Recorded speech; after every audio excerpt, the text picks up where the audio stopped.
and common as stone. Return is the movement of the Tao. Yielding is the way of the Tao. All things are born of being. Being is born of non-being. When a superior man hears of the Tao, he immediately begins to embody it.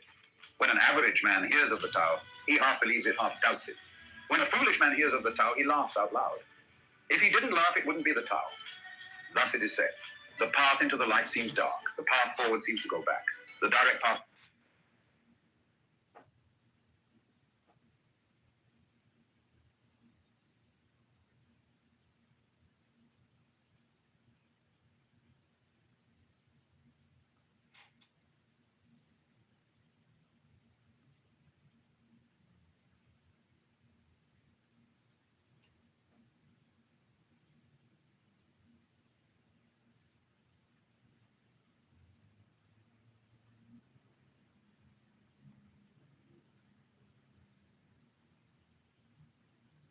Them all out and call if possible.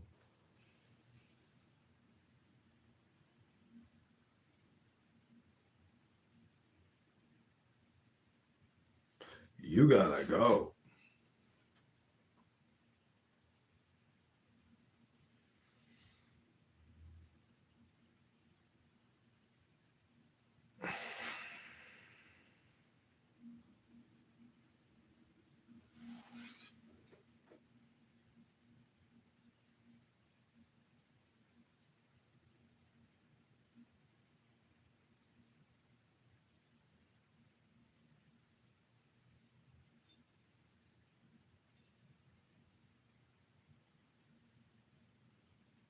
Seems long, true power seems weak, true purity seems tarnished, true steadfastness seems changeable, true clarity seems obscure, the greatest art seems unsophisticated, the greatest love seems indifferent, the greatest wisdom seems childish.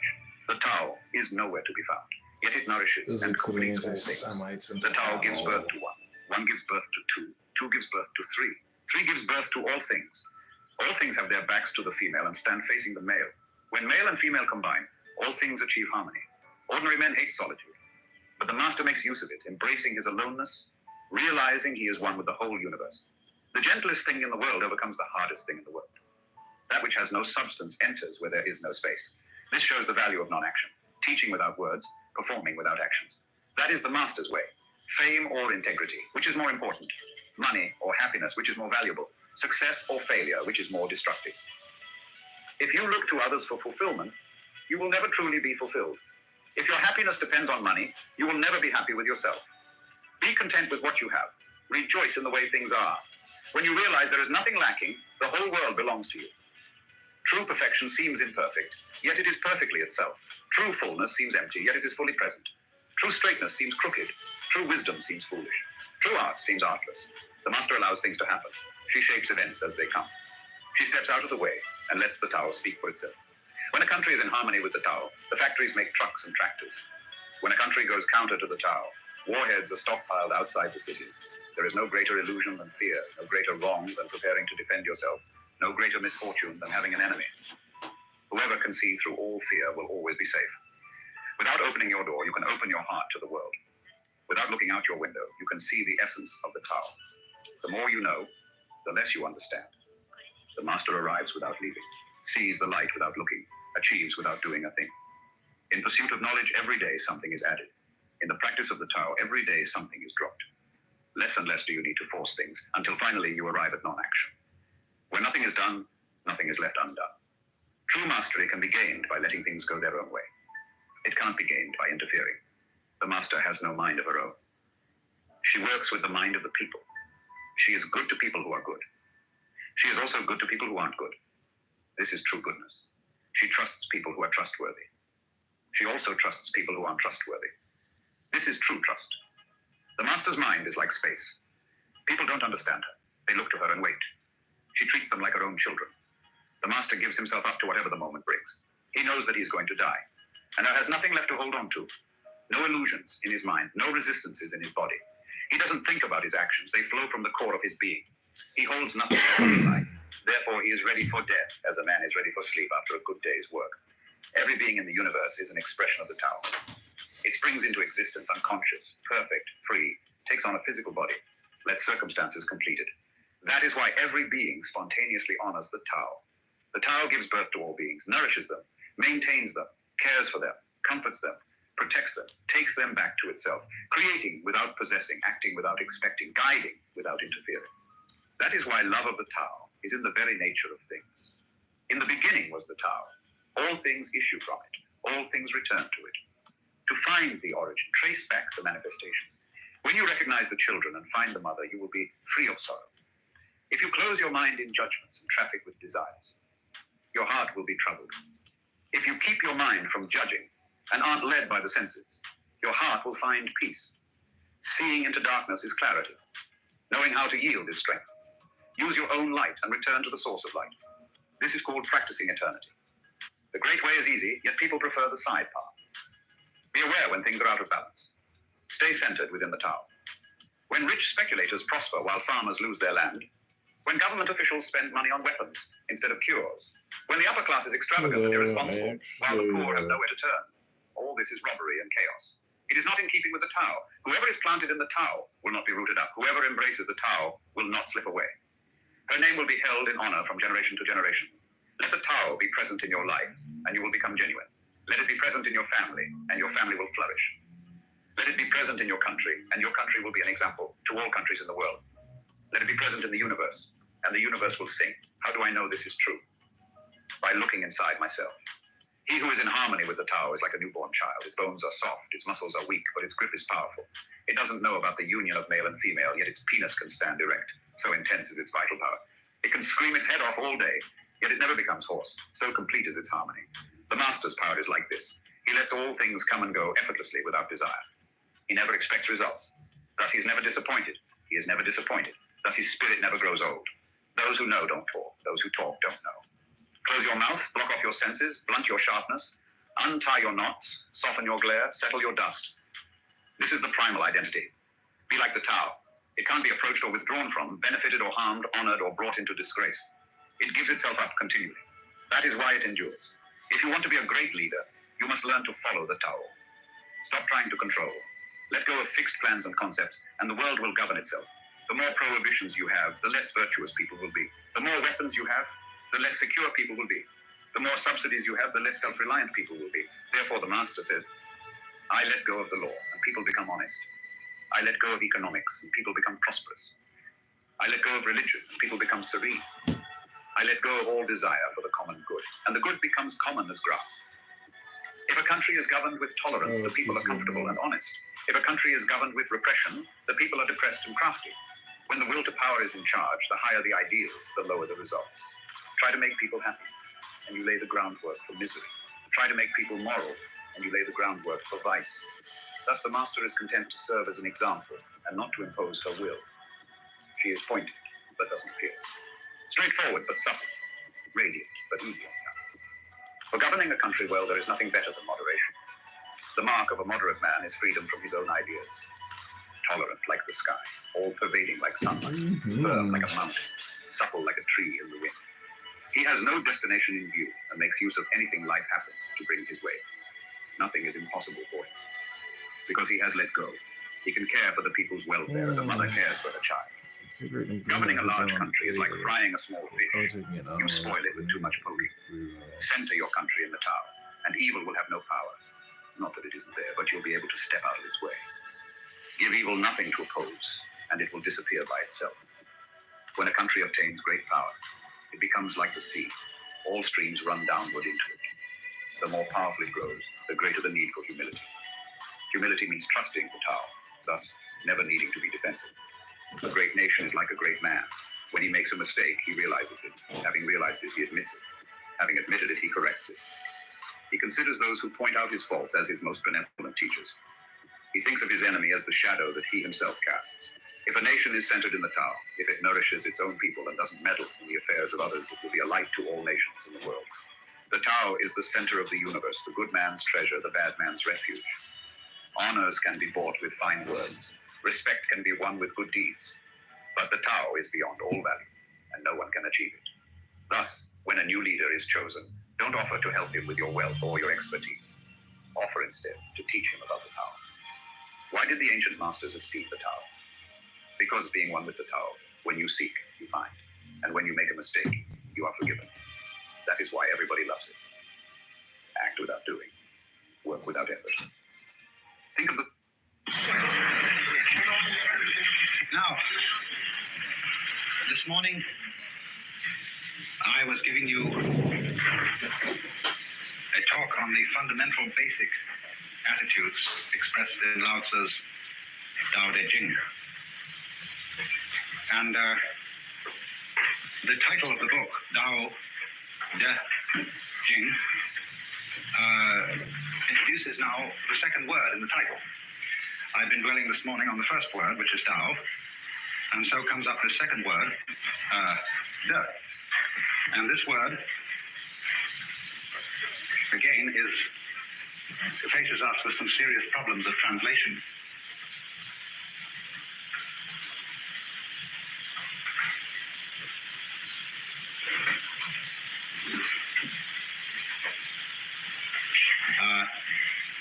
Ordinarily translated virtue. But virtue, as we understand it today, isn't at all appropriate. The nearest kind of, when we speak of the healing virtues of a plant, that's nearer to the meaning of this word, de. The Japanese pronounce it toku, the Cantonese dak, and the Northern Mandarins approximately de. And in the section of the Lao Tzu where this is really introduced, the text says something like this: the superior virtue, not virtue, thus it has virtue. Inferior virtue can't let go of virtue, thus not virtue. And we more or less paraphrase that by translating: superior virtue is not conscious of itself as virtue, and therefore it is virtue. But inferior virtue is so hooked up with being virtuous, or hooked on being virtuous, that it's not virtue. Now then, therefore, this word is a connection of virtue and magic. It means the excellence of things, in the sense that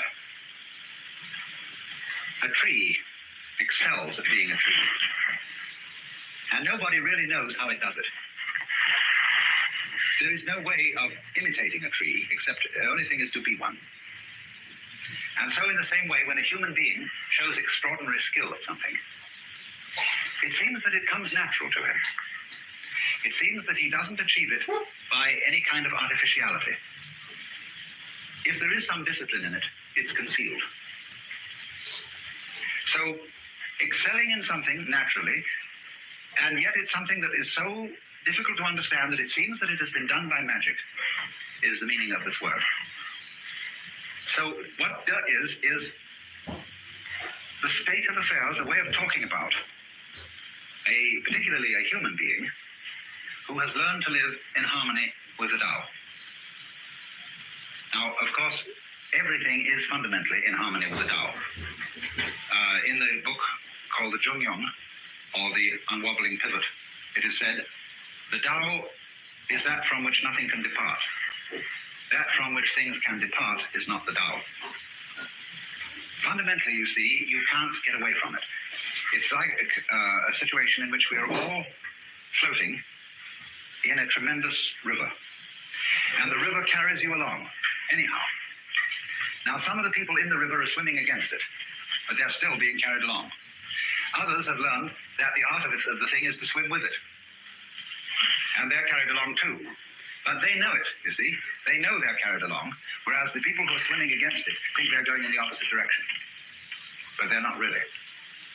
So that was a sort of discussion we were having this morning, when I find invariably, whenever I talk about these things, Americans raise moral issues because we are a people incredibly bamboozled by preachers. And so this always comes up. Bamboozled. Preachers. And have chronic guilty consciences. So those questions are always raised. But this, you see, explains part of the situation. That you have to flow with the river. There is no other way. but that you can swim against it and pretend not to be flowing with it, but you still are. So, but a person who is not making that pretense anymore, who knows that you have to go with the river and swim with it, suddenly he acquires behind everything that he does the power of the river. The person swimming against the river, you see, does not by his action express the force of the river. The person swimming with it, he goes along and he has that whole river behind him, but he's subtly directing it, because you can change direction in the course of the river. You can go to the left or to the right, as a ship can use a rudder and still go along with the current, or more skillful still, as a sailboat can tack. Because when a sailboat tacks and goes in a direction contrary to the wind, it still is using the wind to blow it along. And that is the most highly skillful art of all. That is Taoism in perfection, the art of sailing. Very intelligent. I remember once I was looking in the open air, and one of those glorious little thistledown things came, and I picked it up like that and brought it down, and it looked as if it was struggling to get away, just as if you caught an insect by one leg, like a daddy long legs or something of that kind. It seemed to be struggling to get away, and at first I thought, well, it's not doing that. That's just the wind blowing. Then I thought again, really? Only the wind blowing? Surely it is the structure of this thing which, in cooperation with the existence of wind, enables it to move like an animal, but using the wind's effort, not its own. It is more intelligent being than an insect, in a way, because an insect uses effort. Like a person who rows a boat uses effort, but the man who puts up a sail is using magic. He lets nature do it for him with the intelligence to use a sail. See? So in just this way, the meaning of De is that kind of intelligence which, without your using very much effort, gets everything to cooperate with you. You, for example, never force other people to agree with you, but you give them the notion that the idea you wanted them to have was their own. This is a feminine heart. A woman who really wants a lover does not pursue him, because then most men feel that she's aggressive. And if she's aggressive, she obviously is a woman who has had difficulty in finding lovers, and therefore there must be some undesirably secret thing about her. But if she, as it were, makes a void, then, and is slightly difficult to get, then people get excited. They know she's a highly prized object, and so they pursue. Same way, when you want to teach a baby to swim, the thing you can do is to put the baby in the water, and then move backwards in the water and create a vacuum, and this pulls the baby along. It helps it to learn the feel of the water and how to swim. It's the same principle. So, also, clever, difficult to getness is one of the very best means of acquiring immense publicity. Take the case of T.E. Lawrence, who published The 7 Pillars of Wisdom in a limited edition. And this became an extraordinarily celebrated book. Cost hundreds of dollars a copy to find one, on the market. And they waited and waited and built this up and built this up and built this up, and finally they published a general edition. And it was a knockout, because the first one had been sort of secret and difficult to find. If you have patience, you see, you can always do this. So the whole art of the ruler, see, the Tao Te Ching is a book written for several purposes. You may take it as a guide to mystical understanding of the universe. You may take it as a dissertation on the principles of nature, almost a naturalistic, a handbook of natural law, we would say. Or you may also take it as a political book, a book of wisdom for governors. And the principle which it advocates, basically, is the virtue of governing by not ruling. Look at it in this way. Supposing the President of the United States were as unknown to you by name as the local sanitary inspector, the man who looks after the drains and the sewage disposal and all that kind of thing. This is not a glamorous figure, you see. But for that very reason, he probably does his job more efficiently than the president. because the president wastes enormous amount of time in interviewing various groups from the Elks and the Girl Scouts and conferring honors and all this kind of thing. The poor man's life must be an utter torment because he's so well known and therefore has absolutely no time to give to the government of the country. I mean, think of his mail. And all the people who have to be employed sifting that out and assessing it. So that if he were someone quite anonymous and that we didn't have to think about, he would be a very, very good ruler. In just the same way, for example, you don't have to attend, unless you're sick, to the government of your own body. It happens automatically. This is this expression, Zirang, of itself, and it goes on day after day after day, and the better it is, the less you have to think about it. When you see well, you do not see your eyes. If there is something wrong with your eyes, you start seeing spots, and those spots are spots in your eyes. When you hear well, you never hear your ears. But when they start singing, you know, then you're starting to hear your ears, and your ears are getting in the way of their own hearing. So on the deepest level, a person as a whole can get in the way of his own existence by becoming too aware of himself. And then he lacks this quality. Now, the Taoists then proposed that there be something to help people get back to Tao and to be able to be in a state of death, so that they wouldn't get in their own way. And this is connected with the idea of being empty. Emptiness, being somehow vacant, was the secret of the thing. The highest kind of knowledge is not know-how, but know-how, N-O-H-O-W. To be able to do it know-how, without any method. To achieve this, something is practiced which is called fasting the heart. The heart, in Chinese, is a word which doesn't mean heart in the physiological sense. You see, it's part of the De character. Shin. It's usually located about here. And it means heart-mind. It's equivalently translated as mind. And in all the Zen texts where the word mind is used, no mind, Mushin, it is this character. The psychic center. Now, the best kind of heart is absence of heart. In English, the word heartless has a very bad connotation, as does the word mindless. A heartless person is an inconsiderate, unfeeling person. A mindless person is an idiot. But a person who has mushin, or no mind, or no heart in Chinese, is a very high order of person. It means that his psychic center doesn't get in its own way. It operates as if it wasn't there.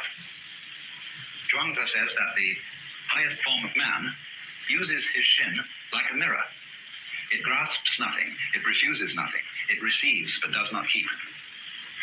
And the poem says, when the geese fly over the water, and they are reflected in the water, that the geese do not intend to cast their reflection, and the water has no mind to retain their image. So, the whole thing is, you see, to operate in the world as if you were absent. Now, this is built into us physiologically, fundamentally. Let me ask you simply, what is the color of your head from the standpoint of your eyes?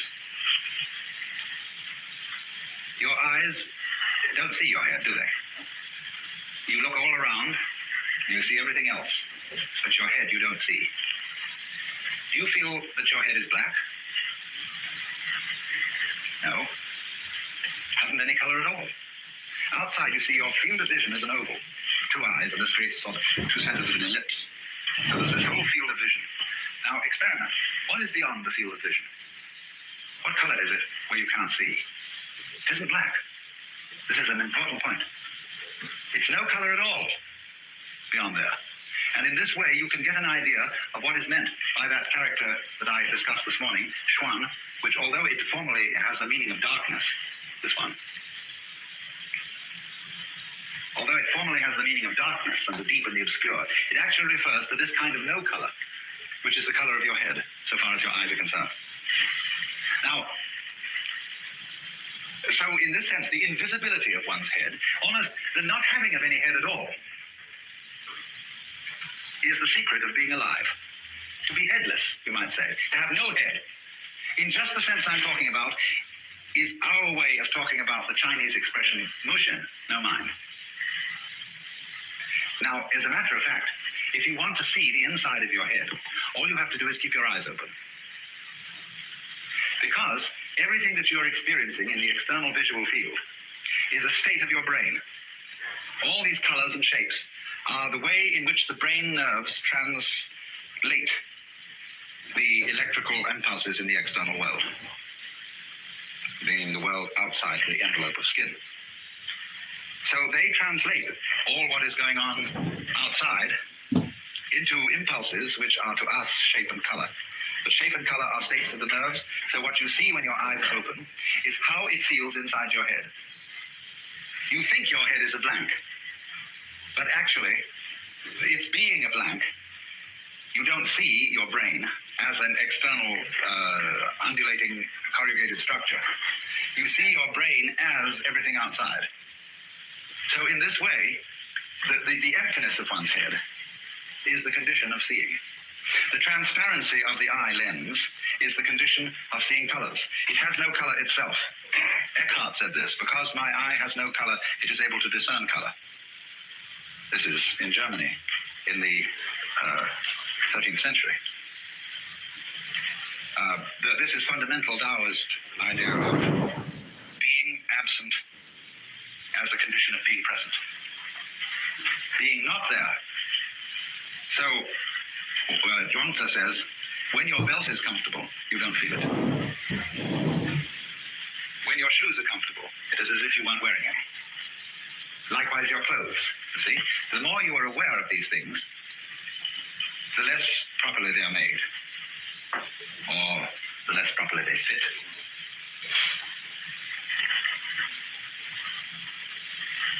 But we raise an objection to this, a very simple objection. If I don't know I'm there, I seem to be missing everything.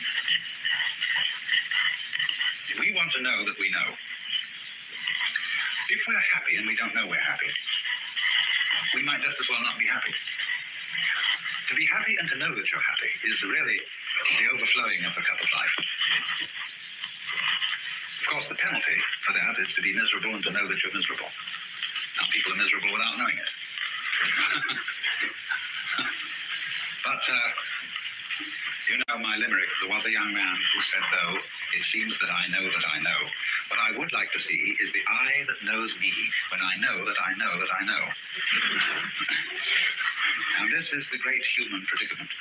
The development of self-consciousness, the development of the possibility of reflecting upon one's own knowledge. And this is simultaneously a blessing and a curse. And Taoism does not escape this problem. I mean, it doesn't avoid this problem, it deals with it. But it doesn't deal with it obviously. So we get back to this fundamental verse about the nature of De. What is highly virtuous is a virtue that is not conscious of itself as virtue. The moment it's conscious of itself as such, you see, it fails. So in this way, we love to see a child dancing all by itself, lost in the dance and not performing for an audience. We say, oh, if only I could dance like that. If only I could become like a child again, innocent. But then soon we know when parents notice how beautifully a child dances, and they all approve of it and say to this child, dance for us. The child begins to lose this power, and it puts on airs, it knows it's noticed. And we don't like that. We say, that's affectation, that's showing off, that's phony. What we want you to do is to dance as if you had no audience, not even yourself. Which of course puts the child in a double bind. Because it says to the child, we require you to do something that will be acceptable only if you do it as if it wasn't required. We do that all the time to our children and to each other. You must love me. After all, you promised to do so when we got married, didn't you? And so on. So This is the difficulty. But somehow, the very great artist, in the maturity of his life, somehow is able at least to give the impression that he does what he does without playing to the gallery, without self-consciousness. It seems perfectly natural. So how does he get there? There was a Taoist sage, later Lao Tzu. His name was Liezi. We romanize that as Lieh. Lieh. And he had a reputation for being able to ride on the wind. So light. The Zhuangzi says in one place, it's easy enough to stand still. The difficulty is to walk without touching the ground. Because in the state of being in accord with the Tao, there is a certain feeling of weightlessness, parallel to the weightlessness that people feel when they get into outer space or when they go deep into the ocean. This is, of course, connected with the sensation that you're not carrying your body around. I described this morning the sensation that an expert driver has when he really is with it on a car. The hill lifts him up and drops him down the other side, that he and the road are all one process. And that's equivalent to the sense of weightlessness. And so this is connected to, this is the inner meaning of Liezi riding on the wind. When Suzuki was asked, what is it like to have Satori? He said, it's just like ordinary everyday experience, except about 2 inches off the ground. And so we say in our own songs, walking on air, never a care, something is making me sing, tra-la-la-la, tra-la-la-la, like a little bird in spring. What is this weightlessness? It means, of course, partly that you're not moving around in constant opposition to yourself. Most people move in constant opposition to themselves because they are afraid that if they don't oppose themselves all the time, something awful will happen. See, it's so easy to bend your arm. No problem at all. But supposing you make a fight about it, and you take these antagonistic muscles, as they're called, and fight them against each other, so that you have to bend your arm like that. See? Well, how ridiculous. But if you somehow felt that in bending your arm you might make a mistake, instead of bending it, you might hit yourself. Then these two muscles get nervous, and they fight each other to be sure that everything happens all right. That's anxiety, see? So, when the human being developed the power to be aware of himself, to know that he knows, in other words, when the cortex was formed over the original brain, he fell from grace. That was the fall of man. Because when he felt, he had the sensation of being in charge, of being in control of himself, and you can only have that sensation when you are aware of what you're doing, he got anxious. Am I aware enough of myself? Have I taken enough factors into consideration? Have I done all that should be done? And then he started trembling.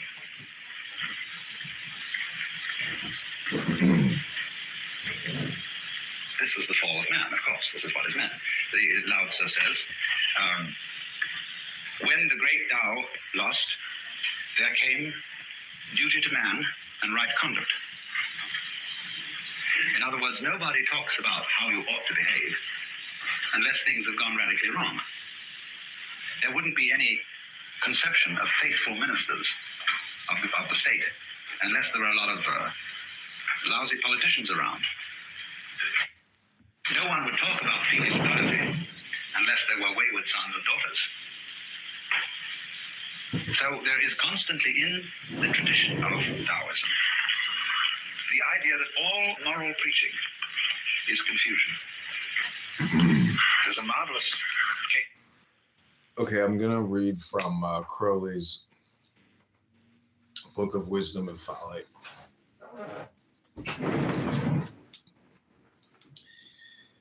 This is on the method of science. Actually, I'm going to restart the YouTube, so we'll keep playing Watts, and then we'll do this in about 1 minute. With this in the Zhuangzi book, where there's an alleged conversation between Confucius and Lao Tzu, in which Lao Tzu asked Confucius to explain to him